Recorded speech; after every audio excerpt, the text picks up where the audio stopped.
Hi all, welcome back to my YouTube channel. ಎಲ್ಲರೂ ಹೇಗಿದ್ದೀರಾ? ನಾನಿವತ್ತು ಮೊಟ್ಟೆ ಫ್ರೈ ಮಾಡ್ತಾಯಿದ್ದೀನಿ. ಬನ್ನಿ ನೋಡೋಣ ಯಾವ ಥರ ಮಾಡೋದು ಅಂತ. ಆಯಿಲ್ ಹಾಕಿದ್ದೀನಿ, ಬೇಯಿಸಿಟ್ಕೊಂಡಿರುವಂಥ ಮೊಟ್ಟೆನ ಹಾಕ್ತಿದ್ದೀನಿ.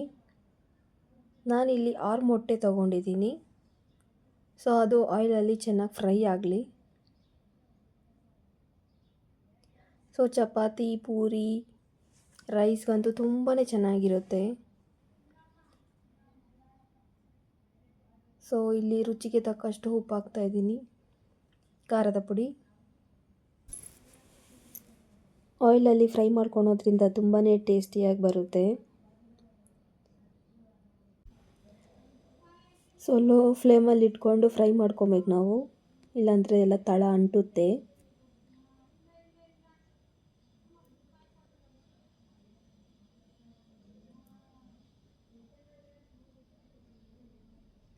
ಈಗ ಫ್ರೈ ಆಗಿದೆ. ಫ್ರೈ ಆಗಿರೋದನ್ನ ಒಂದು ಪ್ಲೇಟ್ಗೆ ಹಾಕ್ಕೊತಾ ಇದ್ದೀನಿ. ಅದೇ ಬಾಣಲಿಗೆ ಸಾಸಿವೆ, ಕರಿಬೇವಿನ ಸೊಪ್ಪು, ಈರುಳ್ಳಿ,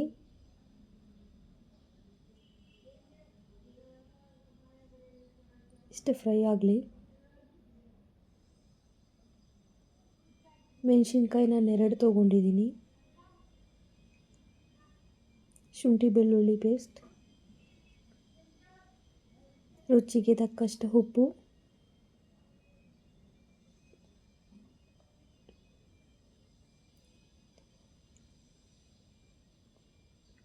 ಅರಿಶಿಣದ ಪುಡಿ,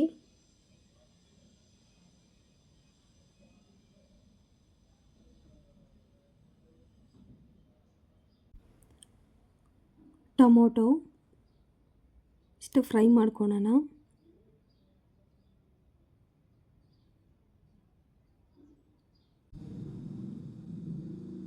ಚೆನ್ನಾಗಿ ಫ್ರೈ ಆಗ್ತಾಯಿದೆ.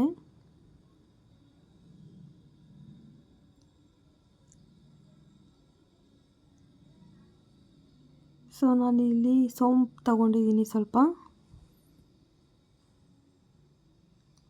ಗರಂ ಮಸಾಲ,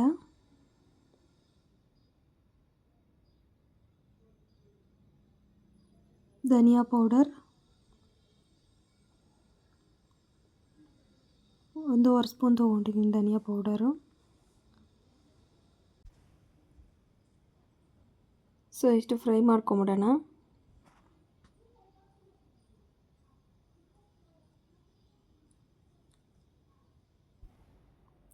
ಫ್ರೈ ಮಾಡಿಟ್ಕೊಂಡಿರುವಂಥ ಮೊಟ್ಟೆನ 2 ಭಾಗ ಮಾಡಿಕೊಂಡು ಅದ್ರ ಮೇಲೆ ಪೆಪ್ಪರ್ ಪೌಡರ್ನ ಹಾಕಿಟ್ಟಿದ್ದೀನಿ. ಸೊ ಈಗ ಮಸಾಲೆ ಮಾಡ್ಕೊಂಡಿರುವಂಥ ಪಾತ್ರೆಗೆ ಮೊಟ್ಟೆ ಹಾಕ್ತಾಯಿದ್ದೀನಿ. ಸೊ ಕೊತ್ತಂಬರಿ ಸೊಪ್ಪು ಹಾಕ್ಬಿಡೋಣ. ಈಗ ಫೈನಲಿ ಹೇಗೆ ಕಾಣಿಸ್ತಾ ಇದೆ ಮೊಟ್ಟೆ ಫ್ರೈ? ನೀವು ಸಹ ಮನೆಯಲ್ಲಿ ಟ್ರೈ ಮಾಡಿ ನೋಡಿ. ಪ್ಲೀಸ್ ಸಬ್ಸ್ಕ್ರೈಬ್ ಮಾಡಿ, ಲೈಕ್ ಮಾಡಿ, ಶೇರ್ ಮಾಡಿ, ಕಮೆಂಟ್ ಮಾಡಿ. Thank you for watching.